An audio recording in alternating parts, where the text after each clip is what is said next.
At Outpost. I'm your host, Joey McGee, aka Gojin the Makai Phantom, and joining me is Cody Bretch. Shit your ass up. Trev Thom's Cult Classic Corner. Howdy, everybody. And Abyss Kaiser. AKA It's a mystery. And essentially what we're going to do today is the first topic, since we're in October, is we're going to take a look. We're going to dive into how we got into the horror genre, which I'm sure all of us will have something to say on this with a very diverse thing like this. horror. I don't give a fuck today. But who wants to This go is first? just here to troll. Partially. Okay, so who's going first? Trevor, you going first? Abyss, you going first? Gojin, you're never first because you're a bish. How about you go first, Cody? Well, okay. My introduction to horror is actually a multifaceted thing. Because, well, as a kid, I watched some kids' movies that had at least one or two scenes that aren't necessarily horror, but they certainly have a very similar atmosphere. You could make the argument that at that young an age, that's more effective than like a full-on horror movie, because like in a horror movie, you know to expect to be scared, but when it comes to those kids' movies that have one or two moments that's actually really spoopy, you're sitting there waiting for it to happen again. Oh, everything's fine, everything's okay, and then all of a sudden, ah! All that kind of stuff. But I guess I could say, do comedy horrors count? Yes, they do. Real comedy horror, I mean, like Evil Dead 2. I saw some parts of some movies, like Ernest Scared Stupid and Abbott and Costello Meet Frankenstein, which is one of my favorite movies of all time. And Mine too. then I saw Arachnophobia, which ironically gave me my arachnophobia. It's made me scared of spiders for life. I've tried getting myself over it. Can't do it. And then in school, the school library had these books by an author, Ian Thorne. I don't know if you all know who that is, but Sounds familiar. it had black and white pictures from different horror movies, mostly the Universal horror movies. Oh, yes. I'm going to get into that here in a minute. Yeah, I know what you're talking about. The Random House monster books. Yeah, and it would have little blips of information, half of it inaccurate, especially when it came to the Godzilla series. But in all fairness, that was just the information that they had available at the time, is all. Like, for example, the Godzilla book had pointed out the dual ending myth of King Kong versus Godzilla 62 as being fact. And even though the idea of the Universal horror monster movies scared me, I still wanted to see them because, well, they just were fascinating to me. But I think that seeing Abbott and Costello meets Frankenstein first was like the proper way to introduce kids to those kind of movies. Like, it wasn't just that, it was also Abbott and Costello meet the Invisible Man, Dr. Jekyll, Mr. Hyde, the Mummy, you know. Mm-hmm. And also, there was a brief period in my life where I was like in foster home, and my foster sister was such a bitch. She would go out of her way to try to terrify the fuck out of me, usually trying to use not really, I guess you could say, the idea of Freddy Krueger and Chucky to scare me. Mm-hmm. And even though the way she would describe it, they weren't actually like Freddy and Chucky's personalities. She went for a generic, boo, oh, I'm going to use a scary voice. And then I saw the first trailer for Freddy vs. Jason. Then later on, saw Freddy vs. Jason itself. And that was my gateway into the Nightmare on Elm Street series and the Friday the 13th series. And then later on, during a Halloween marathon, I caught the very ending of Halloween 4, The Return of Michael Myers. And when I saw it, I thought to myself, who's this Jason knockoff? Little did I suspect it was the other way around. Oh, no. I misunderstood. But then I got super deep into the Halloween series. Then from there, I saw a bunch of random-ass Exorcist and Ghost and Haunted House movies. And from there, I guess you could say I've been a horror fan. Casual at best, though, in some cases. So It's really crazy, Cody. Our stories are actually very similar. no shit. Yeah, there Then was why a don't you lot go of things. first? Why don't you- Yeah, I'll go ahead. So yeah, whenever I was a kid, my mom really didn't want me to, watch anything that was like hardcore, quote unquote, horror related. Like your Freddy's, your Jasons, and whatnot. Or Aaron's But sex tape. yeah, yeah, I knew that was coming. I knew it. But no, I checked out from my school's library two of those Random House horror books by Ian Thorne. One was The Wolf Man, even though it had the Werewolf of London on the cover. The other was King Kong, and I already was aware of Kong because of King Kong versus Godzilla. And I might have seen the '76 remake at this point. This was sometime in the late '90s, maybe early 2000s, I'm thinking. But Universal also did a pretty good job, marketing their monsters around that time, especially since The Mummy was coming out, the remake, and they had like stuff at the fast food chains that were like these special toy sets. Like I think there was one at Burger King one time. So I had a general awareness of them, but it was that Ian Thorne Random House monster book about the Wolfman that really got me into. Especially that character, the original Wolfman film, Werewolf of London, Curse of the Werewolf, the Hammer film. Right and on. Eventually I got to see those. My mom bought some tapes, which by that point were probably at least 10 or 12 years old, off of Amazon. There was one for the Wolfman, which they had like this whole series of tapes where they had illustrations of the titular monster. Like for all of them, and even some of them were obscure movies like The Raven and The Black Cat and whatnot. I know what you And mean so, because they had the trailers advertising those releases before the VHS of all those Abbott and Costello Meet Monsters movies that we talked about before. oh yeah, for sure. And they also had a series that highlighted like the 8 main movies that they usually always package around Halloween time. Dracula, Frankenstein, Invisible Man, all those. And none of the sequels. They had like special, they had like the original theatrical posters and whatnot, and also the trailers on front of the tapes. For sure. Yeah. So anyway, I got the older versions of those, like from the early '90s, where they had like these really nice, like illustrations of the monsters, and I had like the Wolfman, Werewolf of London. There was also like a random Curse of the Werewolf tape, because that's also a Universal distributed movie, even though it's a Hammer film. I had that. So the Wolfman was my guy for a while. And I also had the original Mummy, but it was part of that collection that had like the nice original theatrical posters. And then I got the Karis movies, the 4 of those from the '40s, which had the style of that '90s run, which had the really nice character illustrations. I'll have to show those off in a video. That would be a good idea. Hell yeah. Yes. Yeah. So yeah, Wolfman and Mummy were my guys for a while, but around that time in the early 2000s, a little movie called Freddy versus Jason came out.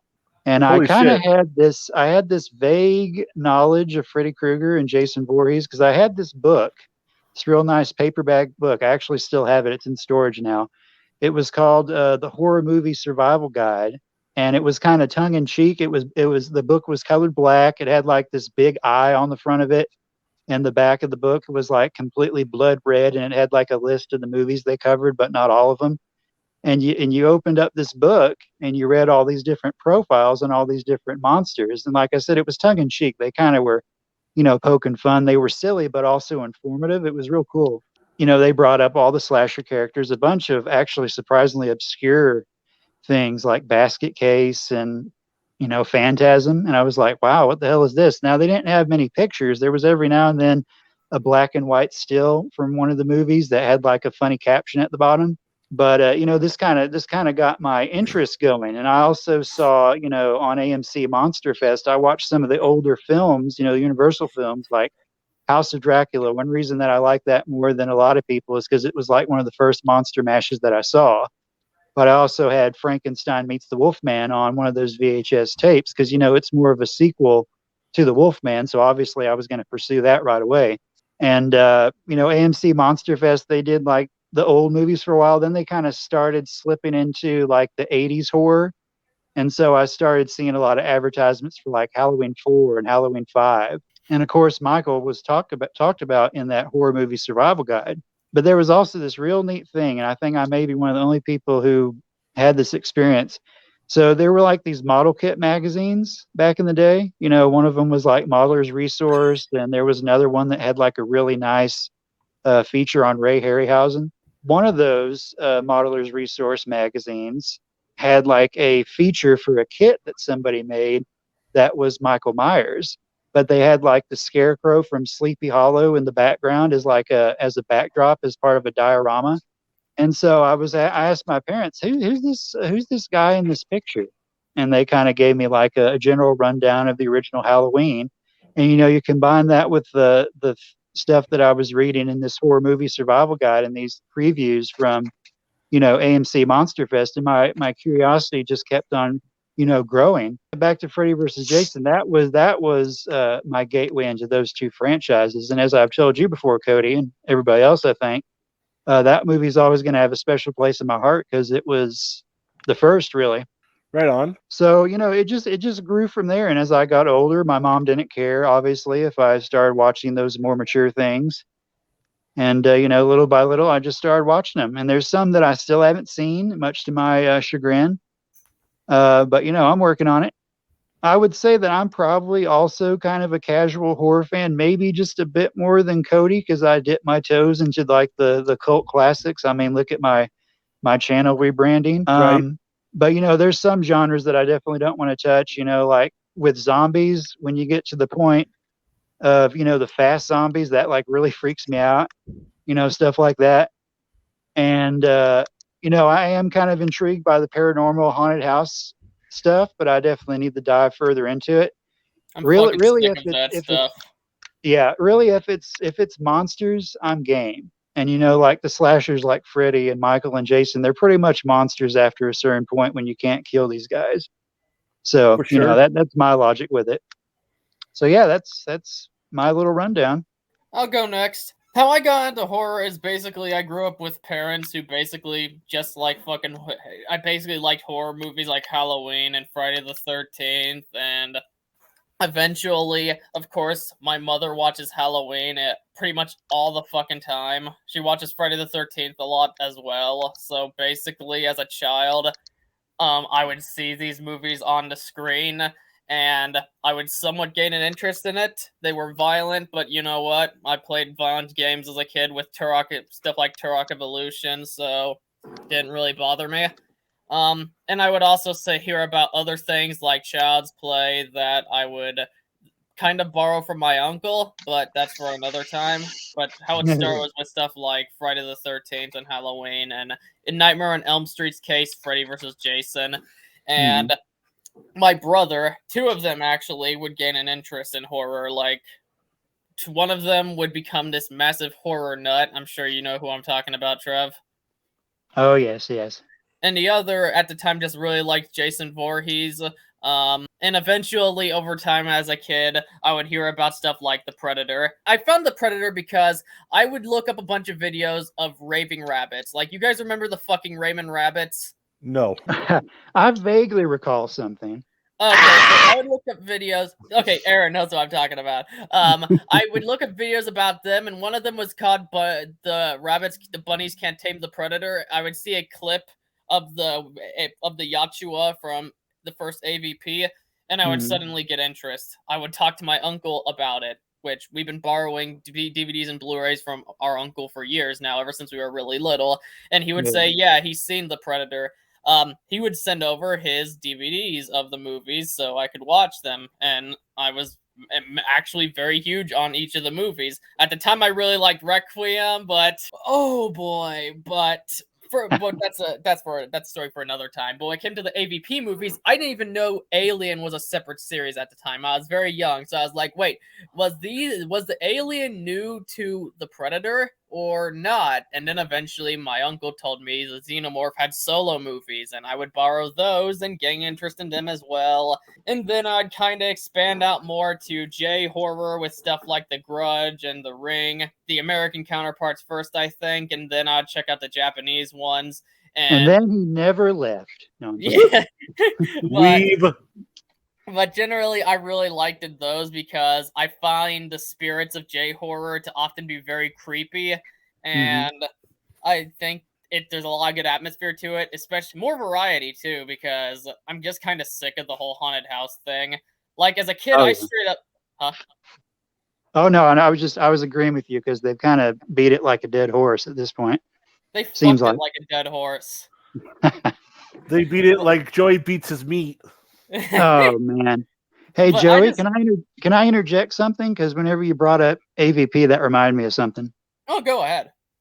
Yeah, so my dad was actually a very big fan of the first two Alien films, and he had them on bought tape back then in the early 90s and probably in the 80s too. VHS tapes were very expensive, so he had to have laid down some good money for some of these VHS tapes that he had. But anyway, he had Alien, he had Aliens, he had the original Predator, and at that time, the original Predator is the only movie that he really liked of the two that were out.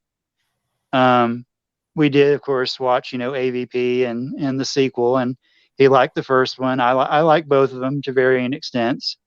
It's funny that you said that about the AVPs because I've always thought that those movies could work as Predator films that introduce the xenomorph as something that they're hunting. I thought they could work that way.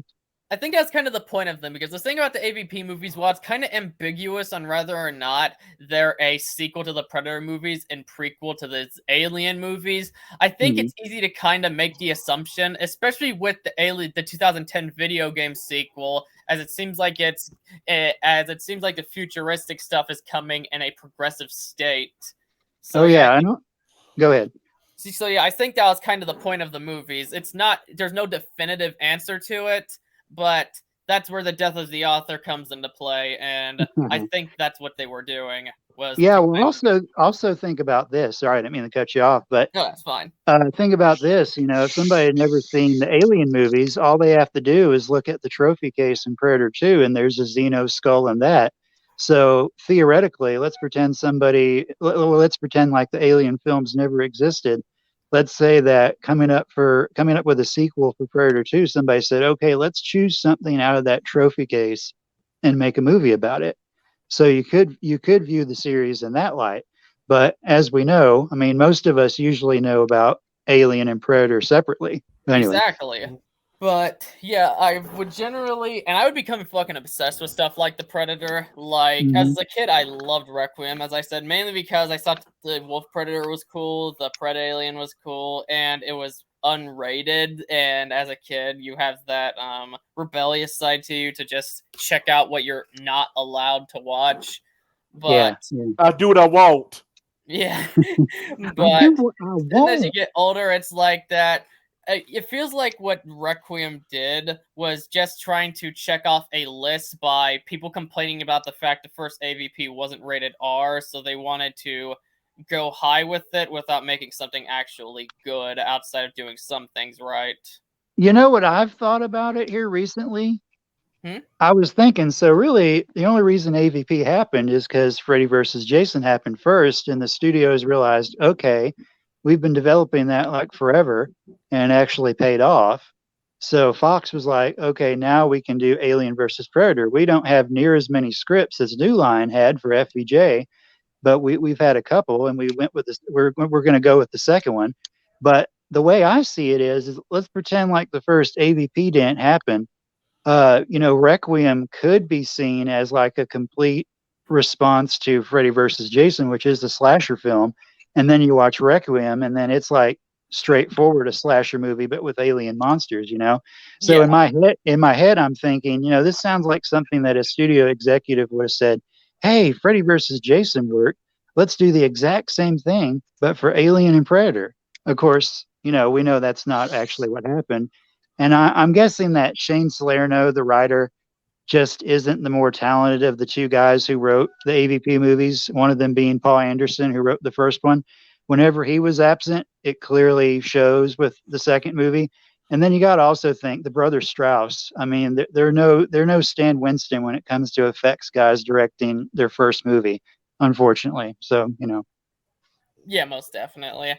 mhm. But then when I would discover J-horror, like, first of all, I'll say when it comes to the Alien Predator stuff, they were my obsession for a while. Until this Oh, yeah. day, Aliens versus Predator. I'm just putting it as one franchise because Yes, sir.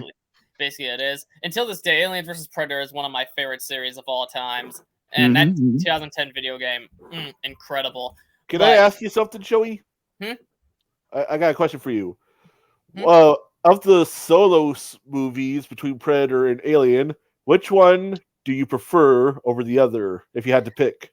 Oh, that is tough. I guess it depends on my mood. Like, if I'm looking for action horror, the first Predator has that. But if I'm looking for a more isolated sci-fi horror, the first Aliens have that. Though when it comes to sequels, Aliens 2, I'd say, is better than Predator 2. For sure. So, Cody, is that question for the floor? The fort, what? The floor, like for all of us? Oh, yeah, sure. Go on ahead. Yeah, so I would say I think I lean more towards Predator. I mean, I like both, but for me, the Alien series has a very distinct or clear drop off point after the third movie. And there's a lot of people who still think that Alien 3 raped and murdered their childhood, unfortunately. But yeah, with Predator, I mean, they're more, they have a culture because they're more human like, they're more anthropomorphic. So, they kind of lend themselves to more expansion. Whereas, the xenomorphs, after James Cameron introduced, the Queen and all that, they basically just became big space ants, which could adapt based on their host, which, is cool, but it's a very straightforward concept, if you know what I mean. For sure, for sure. And so, the Predators, they have, because of culture, they have different masks, different weapons, there's different individuals, different tribes. So I would definitely say that my preference would lean towards them. How about you, Aaron? Predator. But yeah, then when I got into J-horror, I got on this very big binge watching Asian horror because there was a lot of them uploaded to YouTube, and they were very easy to access considering that the different laws of country, you can kind of pirate foreign films a lot easier than you can American. Arg. And a lot of it was on YouTube, and I just overall really liked it. It generally started with Ringu and Ju-on, but Hey, then it just kind of... Wait, guys. Have you seen the new pirate movie? It's rated R. Anyway, I'm sorry. Go ahead. That's fine. You're not sorry. Don't lie to me. But yeah, then I would kind of go on to YouTube. Essentially, these YouTubers that upload all these Asian horror films, and it would kind of catch my attention. I eventually would hear about Garo, which I didn't watch till I got like a lot older, but did catch my interest of a tokusatsu series that blended action, horror, and dark fantasy, and just kind of using elements of traditional J-horror stuff, along with other unique aspects that just really caught my attention. But I didn't watch that till years later, but I did hear about it. Actually, and when it came to all that, I eventually would discover horror games with Doom. Doom would be an interesting case because I would watch a lot of game reviews on YouTube, and I would see reviews of it. I wanted to play it, both the old and the new, because it had that nice little atmosphere of mixing action and horror together, especially Doom 3, which polarized people back in the day, but now most tend to love Doom 3. And then I would want to play more horror games like Silent Hill as the stuff of kind of exploring the atmosphere of a game, because I realize when it comes to playing horror games, it has its own way of making you feel uneasy as you're interacting with the stuff that's going on. And I would want to do more of that with stuff like that, Metro, Silent Hill, and Outlast. But yeah, my history with horror that's basically my history with horror. How about you, Abyss? It was kind of more like I occasionally dive into it for maybe a bit and then leave. I remember, I guess the first thing I ever really exposed to that I can think of that's like straight up horror is Silent Hill, the movie that came out, and I just saw it one day and I saw Pyramid Head.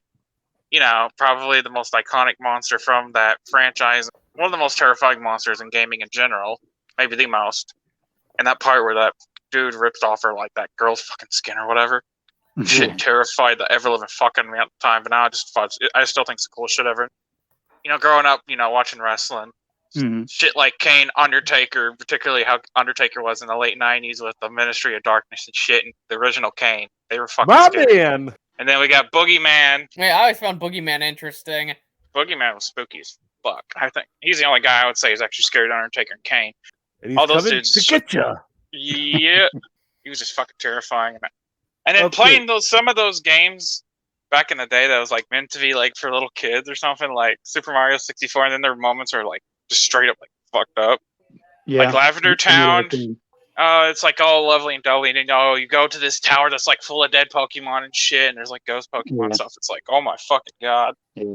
Ghastly, Gengar's like probably my favorite Pokemon from that generation. And then as I got older, I finally got around to watching like Halloween and shit. I'm like, okay, fucking, I never really watched it. I might as well. And I'm like, okay, this shit's actually good.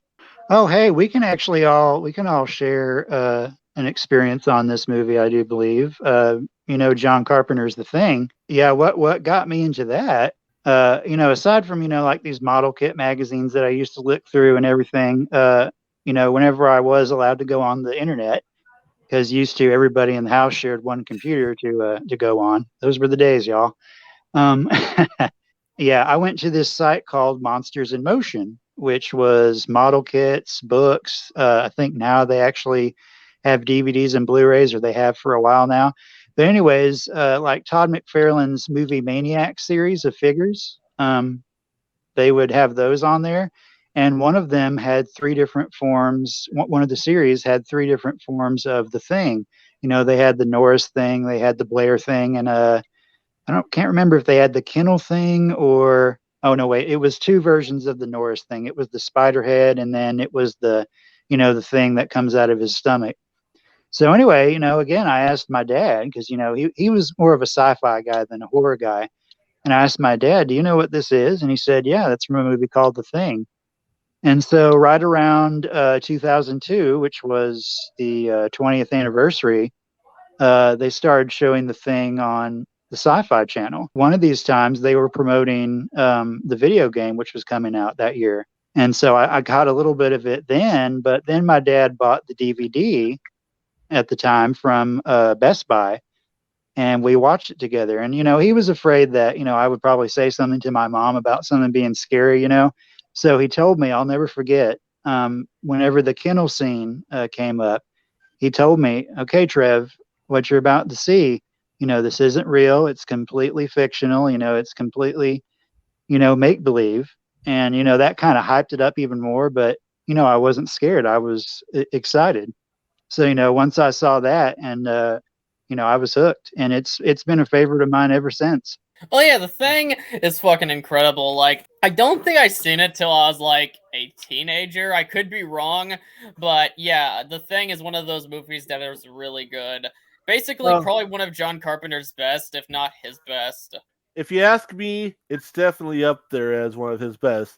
And that's the weird thing about it, because when I first saw it, I'm not going to admit, I was a bit underwhelmed when I saw it.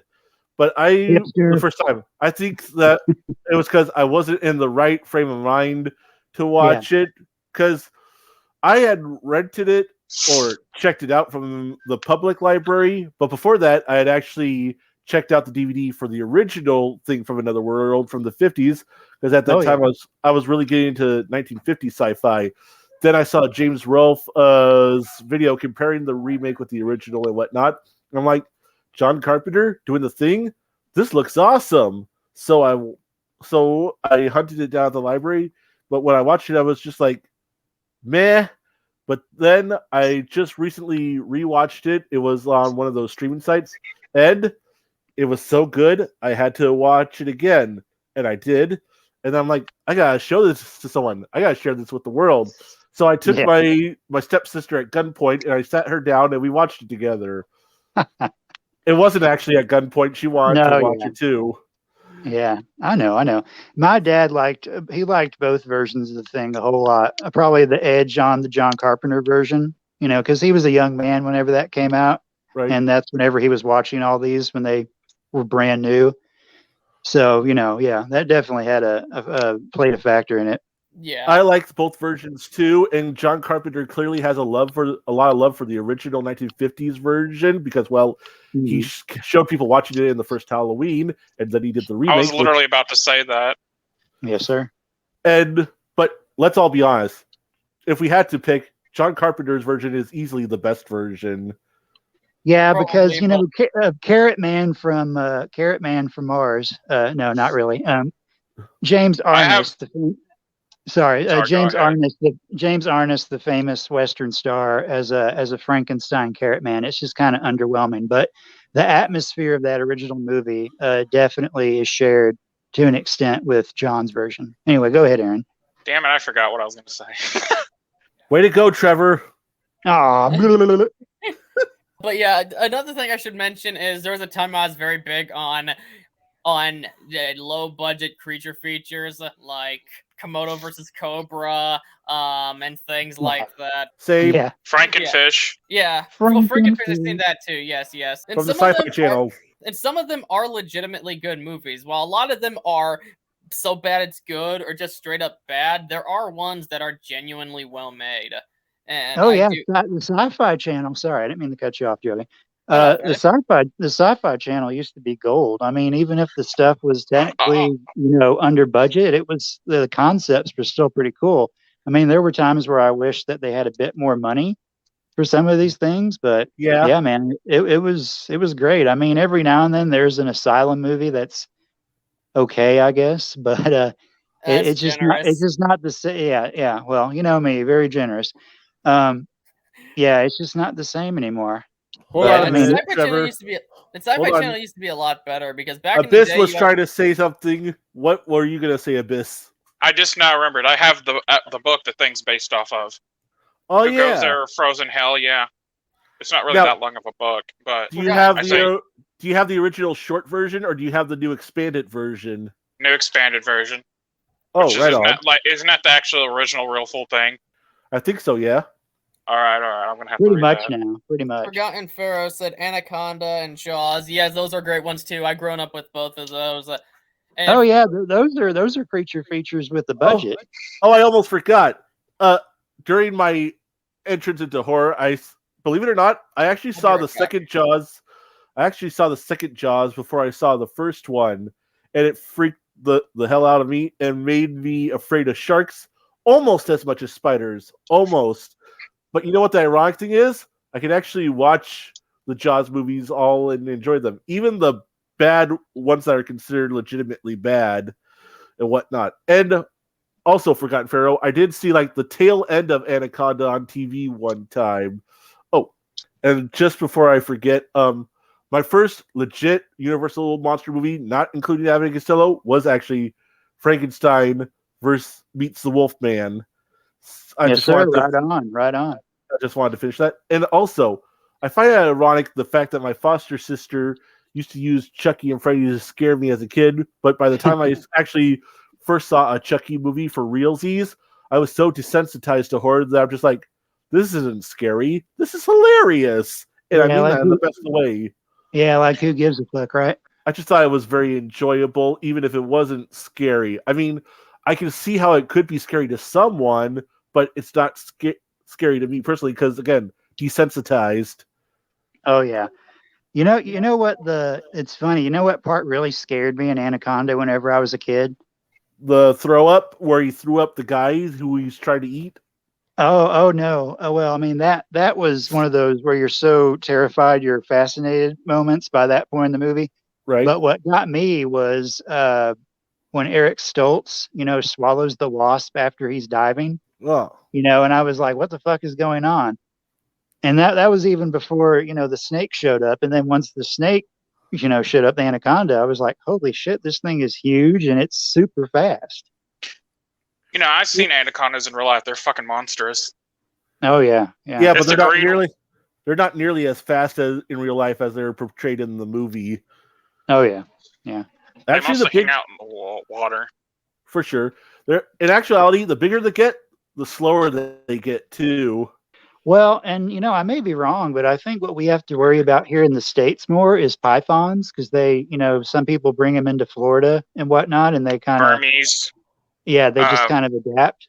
Go ahead. snakeheads, which that's the monster from Frankenfish. They're known to be extremely aggressive, and they're like invasive here in America. And I don't think that anacondas, the conditions the farther north you go up from South America, I don't think they're favorable for them. So if somebody smuggled them in, they probably wouldn't last very long. Yeah. Right on. But Cody, I'm a big defender of Jaws 2. There's some people who shit on all the sequels, and I'm thinking, give Jaws 2, a break, because at least Chief Brody's still in it. I don't think Jaws 2 is bad one iota. I mean, you could make the argument that the kids they put in there made it sort of like atypical slasher movie, because that was the sign of the times. Get a bunch of kids in there so they could all get eaten. But if you actually stop and look at it, most of the teenagers actually have very distinct personalities and are strong enough performers that they can make you relate to them in a way you can't in slasher movies, because, well, let's just face it, them kids are there just to get shanked to shit. Well, and absolutely. I actually think it's kind of a retroactive criticism that people have for Jaws too, because if you think about it, they always say that it's just like a slasher film. Well, if you think about it, there wasn't really many slashers in 1978. I mean, Halloween hadn't came out yet, and that's the one that really got the ball rolling. So sure. if you think about it, that criticism's kind of without proper foundation, because slasher films weren't really a thing. I mean, you had Psycho, you had Texas Chainsaw Massacre, but those weren't the prototypical slasher yet. For sure.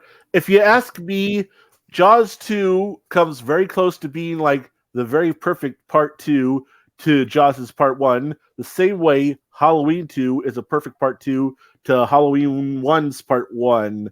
Not exactly. I think Halloween 2 is a better follow-up to Halloween than Jaws 2 is to Jaws 1, but it comes pretty near close if you ask me. And maybe I'm reaching here, but I would say the same thing for the first two Poltergeist movies. I don't know how many of us have seen all three of those. I have. But I definitely think Poltergeist 2 is definitely in that same Halloween 2 or Jaws 2 vein. I agree. I can agree to that full-heartedly. Yes, sir. Oh, also, Poltergeist 1 and 2, if you haven't seen them, check them out. They're extremely good, but stay away from the third one. Yeah, Poltergeist 3, there's a few cool effects, but they really were stretching the concept to its bare limit. Right on. And go ahead. No, you go ahead. I want you to finish your thoughts before I point out something entirely unrelated. No, I was just going to say, if people are interested, if you have these services, HBO Max has the first Poltergeist right now, and on Tubi or the Roku channel, and I think YouTube, you can currently watch Poltergeist 2, and if you dare, Poltergeist 3 for free, at least up till the end of the month. So there you go. Right on. I wanted to bring up something that Forgotten Pharaoh put in the comments, like at the very top of this thing, actually, the top of the comments, that Death Battle is apparently doing a Jason Voorhees versus Michael Myers fight video around Halloween. Cool. There's also an Australian fan film that I recently discovered, which is really badass. I'm gonna have to find it for you guys and link it. They put a lot of effort into that. It was pretty cool. Michael versus Jason. There's been a few different Michael versus Jason fan films. The first one I saw was like a little bit on the goofy side. It had these four redneck friends just drinking beer, and then all of a sudden their dog runs off into the woods, and they force one of the friends to go find her, and they don't. But on his way back, he comes across Michael Myers on the edge of the woods and gets killed. And then from there, it's like a very tongue-in-cheek sort of thing. It's like slapstick comedy meets the slasher genre, and then eventually Jason shows up and they have a fight, and then he eventually cuts off Michael Myers' head and wins the fight. Yeah. There's also an older one that I think I can't remember, Blinky Productions or something. They also made a really good Freddy versus Michael short fan film. They also had one which was Michael versus Jason, but it picked up after H2O and sometime after the Tommy Jarvis trilogy, because basically the human characters in that were Tommy Jarvis and some girlfriend that he had, as well as John Strode and his girlfriend. They teamed up and were the ones caught in the middle of Michael and Jason. It was pretty cool. I mean, it was very the quality was home video quality, I guess you'd say, but I mean, it was still fun. I seen that. I actually seen a bunch of Blanky's slasher fan films. He even did a follow-up to the Michael versus Freddy one that had Freddy fighting not just Michael, but Jason and Leatherface, and then it ended with Pinhead basically stripping Freddy of his powers. That was cool. That was great. The Jason versus Michael fan film of his, it could have been cool, but it was so damn dark during the fight. I couldn't see shit between those guys. Yeah, like, you could tell. Sorry, I didn't mean to cut you off. You could tell that it was earlier than the Freddy versus Michael one. For sure. But yeah, back on how I got into the whole creature feature thing. Yes, sir. I'd say when it comes to that, it's what got me into creature feature stuff. Obviously, started from dinosaurs and then on to Godzilla, or it was the other way around. And the original Gojira is there's no technically about it. The original Gojira is a drama horror film. For sure. As a kid, when watching it, you just think that, oh yeah, this is you just care about the monster stuff, and the plot. It's like that's fine, but I just want to see more monsters. But when you're older, you really begin to see how disturbing and fucked up it is, but in the right ways. And it absolutely, it hits you a lot harder when you're an adult than it does as a kid. To be fair, how I started with it was with the Raymond Burr movie, which the Raymond Burr version is basically how I got into old 50s monsters movies like Them and things of the like that I would eventually start watching. Me too. My dad was also a really big fan of Them. Yeah, and the American version of Gojira was obviously more Americanized and similar to how we did horror and monster films in, say, Japan. I'll be honest. When I was younger, I mean, I had a tape of King of the Monsters *56, and I do remember how gloomy and depressing it was. But I don't think I really watched that one very much. Compared to some of the other G films that I'd seen up to that point. But I would revisit it later, and then eventually get the classic media DVD with the original film on it. So yeah, basically what happens is I started off with the American version of Gojira, which may have been my introduction to horror as a whole, even. And then I would end up seeing the Japanese version, because, of course, as a kid, I saw the Japanese version because I heard there was new footage and more actions and more scenes with Godzilla.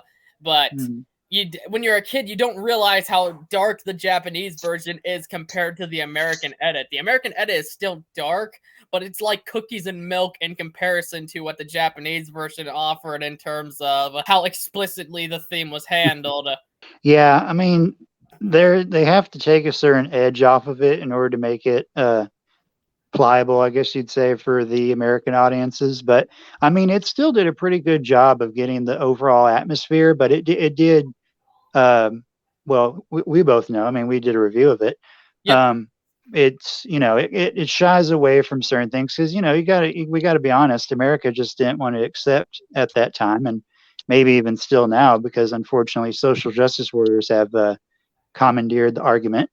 They didn't want to accept any responsibility in what they did, and that's the really sad thing about war is that we think that there's two sides in the whole conflict. There's the good side and the bad side, but really there's casualties on both that are quite terrible.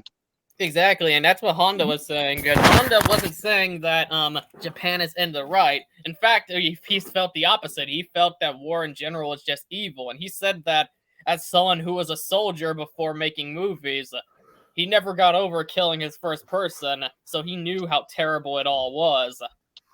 You know what's funny, and I'm definitely not talking shit here, so please, audience and fellow participants, don't take this out of context. You know what's funny? I'm kind of glad that Toho kind of signed Honda to a contract and basically said, you're going to be our sci-fi guy, because if you think about it, if he had done what he wanted to, he would have mostly done dramas and romances and stuff like that, because that was more up his alley. But I'm glad that he actually done a lot of them before he yeah, got I mean, into the. he would have done even more if Toho didn't say, okay, hey, you're like our sci-fi guy. You know, this is what you're going to do. Yeah. You know, I just saw something. Go ahead. I don't mean to cut you all off, but seeing as how you're all on the Oshiro Honda, the original Gojira movie and whatnot, should we use that as the transition into the next topic, or did anyone else have anything to say about horror movies? That's basically what I was thinking. But yeah, I think let's do that. Let's transition into it. yeah, but that's basically what I was doing with the original Gojira thing, was transitioning into that while saying my final 2 cents on horror. Oh, sure. You just want to take the credit. But yeah, the Gojira is basically how I got into it, and then eventually I'd start diving into other monster movies, both big budget and low budget monster movies and creature features, and then I would start watching the Sci-Fi Channel, and I'd start watching more and more, and of course the majority wasn't up to Godzilla's budget, not even the ones below Gojira's quality, but a lot of them were still entertaining, or at least decently made. But yeah, Gojira was probably one of my biggest introductions to horror, along with the franchise as a whole. But since then, unless you guys got any more to say, Abyss, you got anything to add? Aaron, you still there, brother? Hopefully, he's catching up on some much needed Z's. Okay, so Aaron's off jerking off right now. What? Porn be like that for him. We were just asking you if you had anything else to say about the horror genre. I guess no. Oh, okay. Okay. Well, I guess it's time to transition then. Well, Aaron's gonna be I'm not even gonna you know where I'm going with this joke. God damn You want to Joey. transition yourself. Grow up, Joey. I work with grown children, people. Unfortunately. Who am I kidding? I'm a grown child myself. Oh, come on. We all are. Let's be real. Fair enough. Indeed. Okay, so. Still. Oh man, they're using. Okay, first thing I'm gonna mention, I like the fact that they're using the Showa design of Gigan, and they captured the look of that original suit perfectly. Because while it's modern, because I don't think that suit is original suit's still around to this day, and if it is, it's pretty fucked up. It captured that look, and then you have the Final Wars Gigan roar coming out of it. It all just comes like a combination of both versions of the character. You know, I gotta say, I actually applaud them for making a new Showa Gigan suit, because they really didn't have to do that. They could have just been lazy and pulled out the Final Wars Gigan suit, like they pulled out the half broken down Final Wars Goji suit, but they did. They're like, you know what? Let's make a brand new suit and do this the right way. This is celebrating the original Godzilla vs. Gigan, so we're gonna celebrate it. Well, also think about the Hedorah they used last year. That was the one from Final Wars, but they could use that because it really wasn't seen much in Final Wars. Yeah, I gotta say that I dug that short. It was pretty cool, and it reminded me, oh, so this is what Hedorah would have done in Final Wars if he had actually gotten some fucking screen time. Oh yeah, for sure. And about this design, I'm really glad that they brought back the Showa Gigan because the green and yellow, that's the icon for me. I like the Final Wars one too, but if I had to pick, it would definitely be the original. Ordinarily, I prefer the Final Wars design, but for this particular thing, I'm glad that they went with the original design. Plus, this new suit just looks so fucking good. I love both for their own reasons, but what I'm really liking is the fact they made a new suit that looks genuinely great despite being used for a short, and combined the roar of the final Gigan with the original. It just comes off like a really cool concoction of both incarnations of the character. I would say this suit looks a little boxy, But I mean, overall, it still looks pretty damn good, and it favors that very first Gigan suit because there was a slightly different one in versus Megalon. For sure, for sure. Mhm. I think it was actually the same suit, but they modified it a bit. Yeah, like they changed the head, and I think probably his scythes. But Slimmed it anyway, down a bit, a little bit, made the green a bit brighter. yeah, exactly. Anyway, let's get back. Oh man. That was Aaron's contribution, ladies and gentlemen. Yes, so one more thing I want to say before we go on to the final thing of this. I disagree on the suit of Final Goji looking broken. Like, you can tell it doesn't have the polish that it had in Final Wars, but you gotta just think of it this way. Final Wars is a big budget movie and had all this lighting and film magic to really cover it. This looks more like a TV show like Ultraman. And this is why I would like to see a TV show around... like to see them do a TV show because that's the vibes I get from it. You get some really high quality suits, some solid enough polishing to work great on television, and all around it just would really work, especially since they are doing this in shorts, so I don't see why they can't do a Ultraman-like TV show just for an older audience where they just hire some actors and film the scenes with them and build up to this type of thing. Like, wouldn't that be so goddamn cool? I've been saying that for years. It's just like, why can't we get a Suitmation Godzilla show that has Ultraman / Ultra Kaiju styled fights in it, but with its own sort of formula around it, with good, relatable human characters that take the roles seriously when they have to, and can get comedic when it's appropriate too. It's just like, why can't we get that? So I say this with all due respect to Shin Godzilla, but once Toho is done jerking that movie off, maybe we'll get something like this. Because like I was telling Jor-El, over in Discord, I don't think it's really a priority for them. These shorts seem like they are cost effective. I mean, they put time into making these little shorts, and then it's like, okay, we film it and we're done. But yeah, it doesn't seem like they really want to come back to Suitmation completely, like as a full-time thing. I will say this about the suit, or actually really all the suits in general that aren't brand new. I'm really glad that from like the 90s on, it seemed like Toho was interested in preserving these suits. Because, Joey, you mentioned that, maybe the original suit isn't around anymore. I know for sure that it probably isn't because most of those Showa suits, they basically they fell apart like right after, if they weren't like kept somewhere, stored somewhere really nice.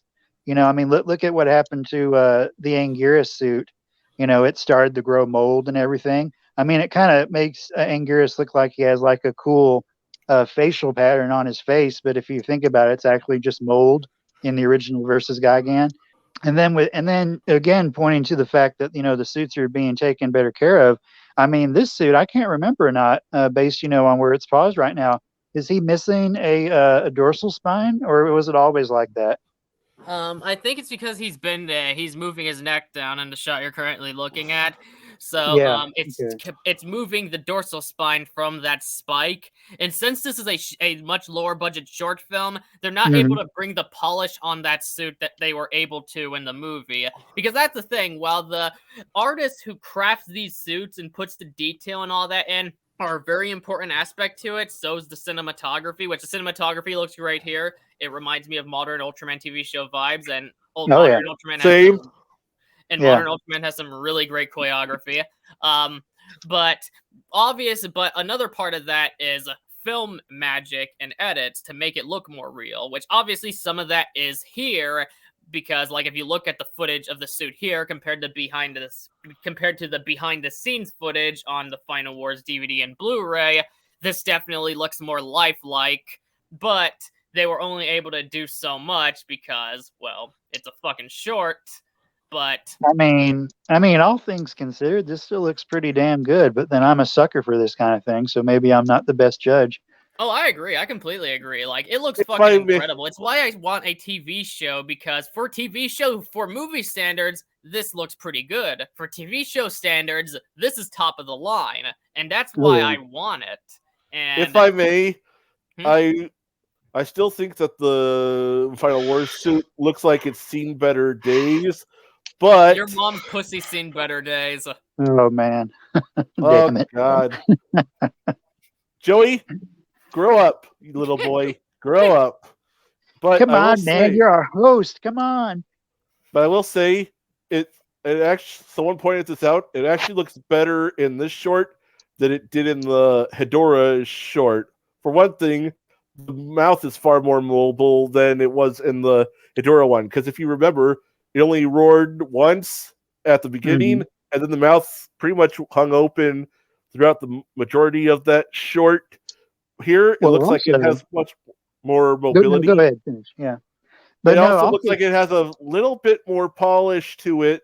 Like they did a little bit of repair work to make sure it was at least up to par enough for this short.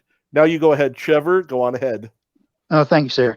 No, but also consider this. Those suits were out in broad daylight without any studio effects, really. I mean, they had the miniature that they were fighting on, but here they can control the lighting. They can have people to, I guess, spray down the suit to give it a more realistic look because they're right there. I mean, that was they more would be. raw footage. Yeah, exactly. Yeah, I was going to actually ask you about that. The Hedora short used natural lighting a la the Heisei Gamera trilogy, whereas it's clear this one's using studio lighting. So I was going to ask everyone which one they prefer based on the Hedora short and how this short looks. Since go ahead, Joey. Since the Hedora short, while it was cool, it definitely it seemed more raw, which might have some charm to it, but as a result, it kind of makes it seem like more of those tokusatsu stage plays you get for Kamen Rider, Ultraman, and even Godzilla back in the day. But here you actually get something that feels like a movie, well, a TV show, and that's why I would like to see more of that. This is more like a TV show battle. Well, that was more like a very well done stage play with more angles and environments. For sure. Also, I gotta say something. Trevor, I apologize for cutting you off. Something you said made me suddenly think of something I should say on this. So I apologize. Oh no, you're fine, bro. But no, okay. So to your question, I don't know. I mean, I guess I like both of them. I guess okay. I think this one has the edge because this has this has actors in it. It also has different angles, so it's more cinematic. This feels like it could be like a step in the direction of them coming back to doing this full term, whether it's a show or an even longer short. I mean, yeah. So I would say this is probably my preference, but I definitely like both of them. I'm just glad that they're doing these, frankly. Yeah, my thoughts exactly. I'm actually expecting a show to come out at some point because for a long time I was expecting a Godzilla TV show to come again, rather it be live action or animated. And Godzilla got one that was animated, and it so happened to be anime. Two that so happened to be animated. Movie trilogy that was originally going to be a TV show, but cut down, but decided to release it as limited run theatrical movies. And then Singular Point. I think it's only a matter of time till we get a Godzilla tokusatsu series, especially with how popular a lot of tokusatsu shows are, and Godzilla generally is put in the same popularity of stuff like Ultraman and Kamen Rider, and especially with the way the stuff is done, I think I feel like this might be a way to kind of build up for what they're planning. I am hoping to Godzilla that we get a live-action tokusatsu Godzilla show. That's something I've been wanting for a while now, even more than an animated Godzilla show. And I hope that if they do one, they take inspiration to God damn it. Anyways, I hope that they take inspiration from the 90s Godzilla series, the Hanna-Barbera Godzilla series, and the Ultra series as inspiration for what to do with the show, as opposed to Singular Point or the Polygon trilogy. Because I've already made it clear. I think the Polygon trilogy is ass, and while Singular Point was fine as its own thing, it's not what I prefer my Godzilla to be like. My Godzilla content to be like personally. Yeah, I would agree with you. So, what was the show with the action figures? Godzilla Island. Godzilla Island. Yeah. Yeah. So imagine a show like that, but with suits. Yeah, and let more than 3 minutes, because that show, it has a lot of good ideas. I've seen it when they were releasing that show on YouTube. They never did put out the final episode, though, which made me go, what the fuck? But the problem was the fact that they relied far too heavily on figures, and it was clear that show had a budget about $1.48 and a ham sandwich. Oh yeah, for sure. And also think about this, guys. Next year when we get the Megalon short, it's probably gonna have to be a bit more expensive because they're gonna have to have Megalon, but also our boy Jet Jaguar. Yeah. Jet Jaguar. Hey, Aaron. Cody and Aaron, who do you guys think also has the who else also has the value of a ham sandwich? Oh, this is gonna be a joke about me. Get out. Yes, already. it's you. You're the one you're the one worth the fucking ham sandwich. Leave Keyshawn out of this, goddammit. I didn't say any names. I know. I was Aaron's gotta make that money. Gotta live somehow. Oh, I'm the one actually making a job while you're just sitting on your ass, barely doing fucking shit with your subscribers. Woo! You know, he got you there. Oh god! Aaron, going around sucking dick for $5 is not a job. I make $20 an hour. You don't do shit. Shut the fuck up. So Aaron, what do you think, bro? Aaron, what do you think, bro? What's your input? Good design. For sure, I don't know what to say. I mean, they're both good designs. Looks like a modern take on the Showa guy again. There you go. He's currently behind a fucking dump of a fucking pizza place sucking dick. Oh no, here we go. Children, Joey, let's move on. I will give you $1. I don't if you want would not make a gay joke for a fucking week straight. Like, no gay jokes. Actually, to quote Cool Runnings, I'll pay you $1 to shut up. Anyway, let's finish. I got you $1. Oh, that shot! Anyway, okay. Anybody recognize this shot? Like, tell me if you guys are thinking. It's very Heisei and early millennium inspired, I would say. Yes! That's what I was thinking. And also, one thing when it comes to this, what I want to see, I said something like this to you either on Discord or Facebook group chats. I actually would like to see a TV show with that suit, but make it where it's a sequel to Final Wars, because Final Wars did not end. Like, it ended, but in a way where more could come. Because he even said that, he said something like, I forgot the exact word in the Japanese version, but he said something like, oh no, Pharaoh, I'm not repeating myself. It's starting off as a repeat, but I'm going on about the Final Wars sequel. Did I go on about it being a sequel to Final Wars yet? I don't remember after that epic burp. Oh yeah, you know I want a TV show, but I didn't go into what I would like them to do with it. So, essentially what I'm going to say here is, I would like it to be a sequel to Final Wars. Like, you know how in the end of Final Wars where they established that more can come, despite the fact that Godzilla was leaving and he made peace with the human race? Mm-hmm. Yeah? That would be fucking awesome. Like, there's more they can do with it. Like, maybe make it where mankind kinda, like, look at the buildings in these cities. Like, maybe make it where mankind is slowly building itself back up after all these years of apocalyptic nature, and then you just have every now and then a new monster shows up. Like, don't make it completely episodic if they don't want to. Like, maybe make a new monster show up every few episodes and make it where Godzilla fights them until, like, there's a big threat around the final one.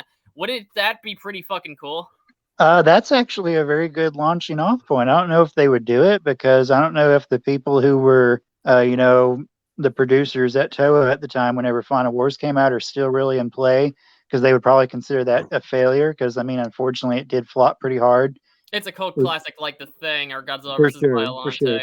Yeah, that wouldn't be a bad idea. I mean, because then you would have the Gotengo as like the main ship of the series. Exactly, That would and be Don cool. fucking Fry. Oh, Go I right don't into think it. I don't think they're gonna get him back, but that would be sweet. Yeah. Sorry, But sweetheart. But whether or not we get a sequel to Final Wars, one I do expect we will get a live action show at some point, but right now we can't. Mainly since there's that stupid contract between Toho and Legendary when it comes to live action stuff. Actually, come to think of it, I think that expired after GVK, so they might be free now. Well, they also probably re-upped it, or they made a new one. Considering GVK was pretty much at that time the end of the MonsterVerse, and then they made a new deal so that they can make more. Hence why we're getting the new sequel. Yeah, but All I'm gonna say again, so long as they don't go too experimental with this to the point where it disappears up its own butthole, like the most recent Japanese Godzilla content has, I'm sure I'll enjoy it. Although I will say that Final Wars sequel idea does sound good to me, Joey. Yeah, I think after however long Singular Point plays out, they should probably get back to the basics. I mean, that's what I would prefer anyway. Right on. And another thing about that Final Wars sequel idea, as many Godzilla monsters that did show up in Final Wars, there was also a bunch that didn't, and there were some that even survived. So yeah, you could totally build a show around those characters, and you could also even include new kaiju if you really wanted to. Exactly. Where's my boy Titanosaurus? Exactly. Like, and put new Kitamura behind the camera again. I don't think he'd be opposed to it, considering that he directs a lot of stuff. And he also it was funny whenever he was interviewed. I don't remember how long it was afterwards. Somebody asked him why he didn't include Mechagodzilla in there, since he's a big fan of the '70s output, and he said, "I don't know. That's a good question," or he said something to that effect. And I would like them to use Kiryu, that design. Just saying, he wouldn't be in continuity with the Kiryu saga, but I mean that design would fit right in because it's still very '70s inspired, I think, but it also has that Millennium flair to it. So yeah.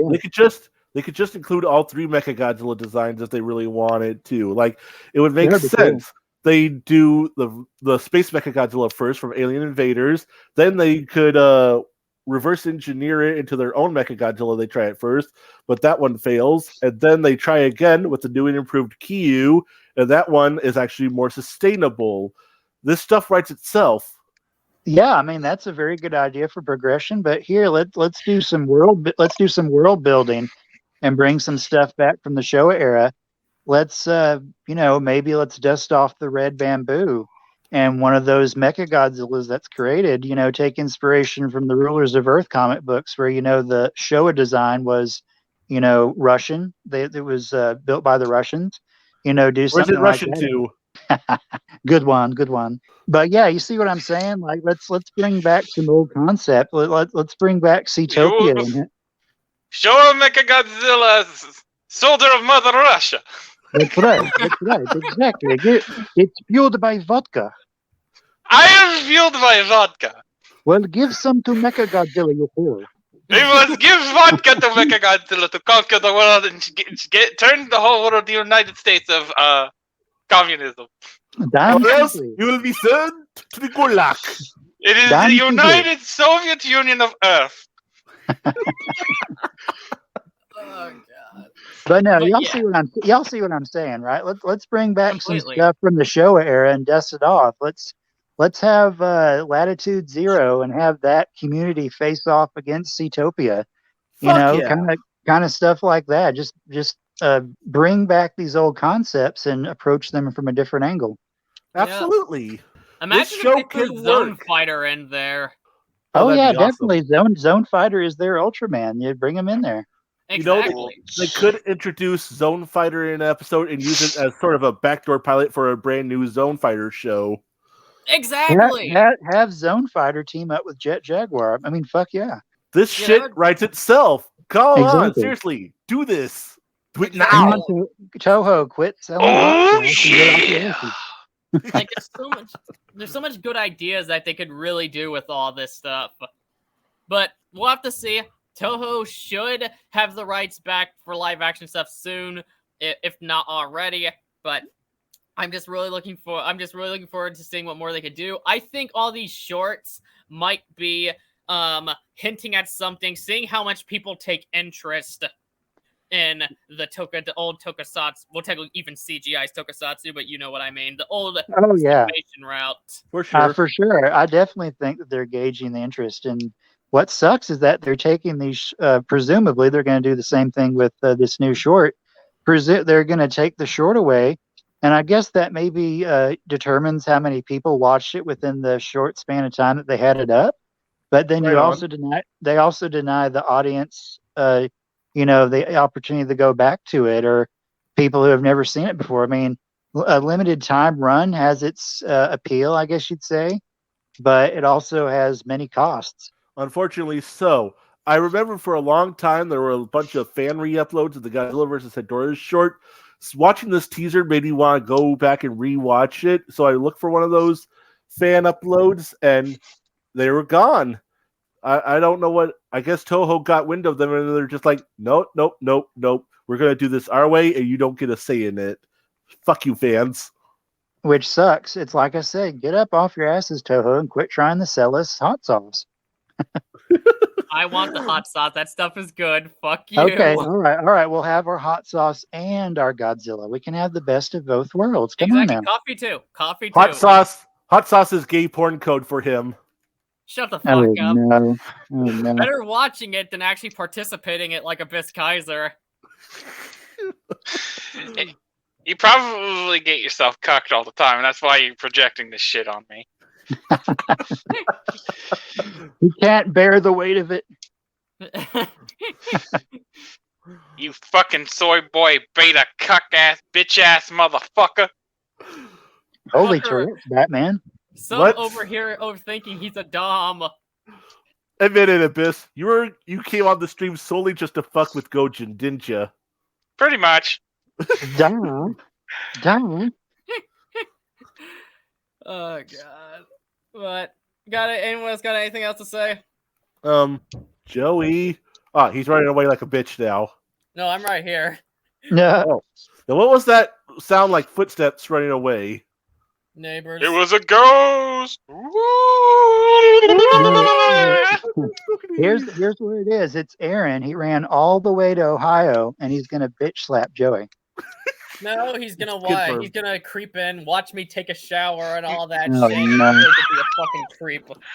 He'll be stroking his 2 inches right in the closet, going. Take that off. But I guess I'll just give some final thoughts on this short. This looks cool. Despite what error critiques I might have had, it looks pretty damn cool.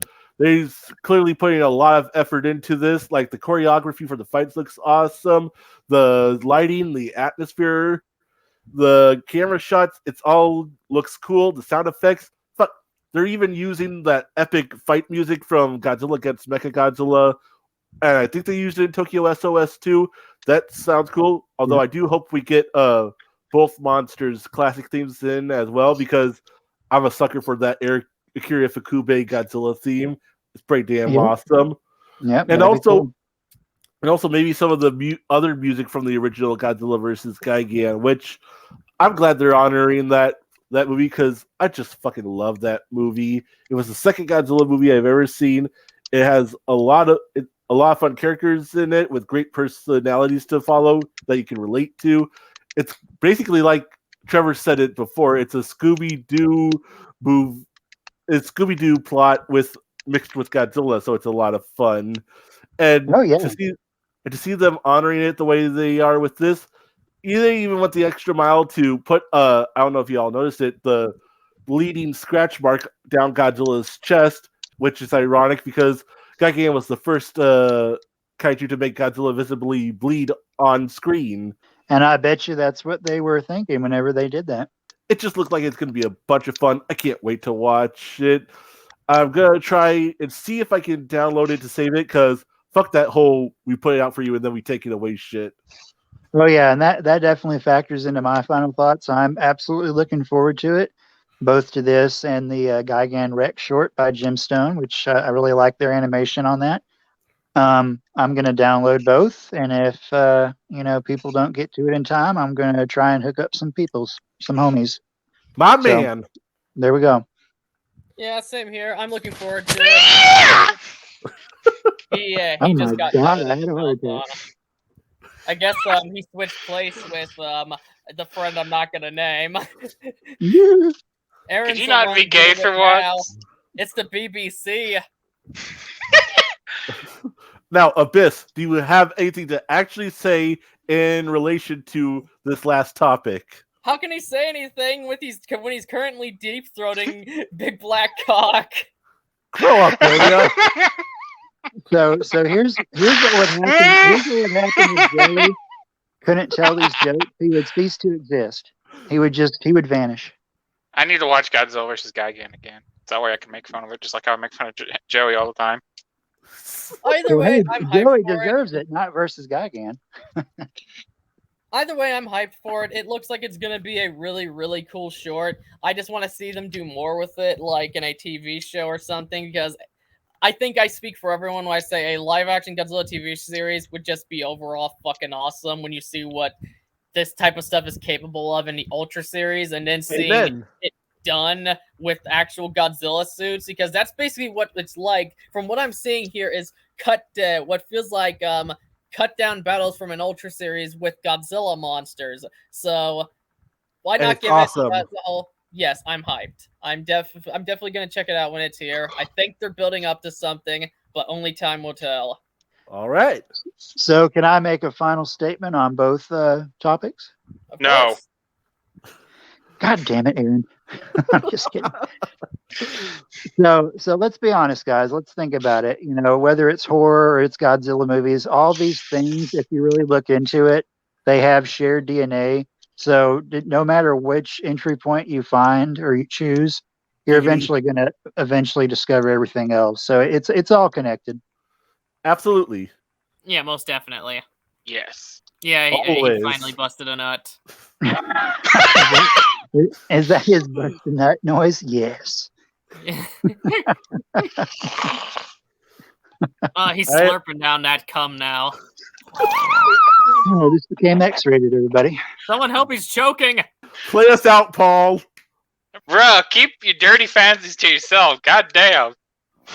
Meanwhile, saying this with a dick up your ass. Wow, you are really in the gay zone right now. What is he not? Anyway, should we go instead of recording the audio of Aaron getting skull fucked? Yes, we should stop before Twitch hears all the shit and shuts down this account or whatever the fuck. Yeah, exactly. Right Yes. But that said, that's it for this episode. Please comment your thoughts down below, and if you enjoyed it, please smash that like button harder than Aaron's getting smashed as we speak by a group of BBC. Also, check out my YouTube channel, and if you're watching this on YouTube, the edited version, I stream these live on Twitch, so if you want to see them live, click the link to that in the description down below, alongside my social media and Alltech. Also, check out Trev Thom and Abyss Kaiser. I would say Cody, but he doesn't upload to his YouTube channel. But this is Goji the Makai Phantom. That may change soon. Huh? Stay awesome, folks.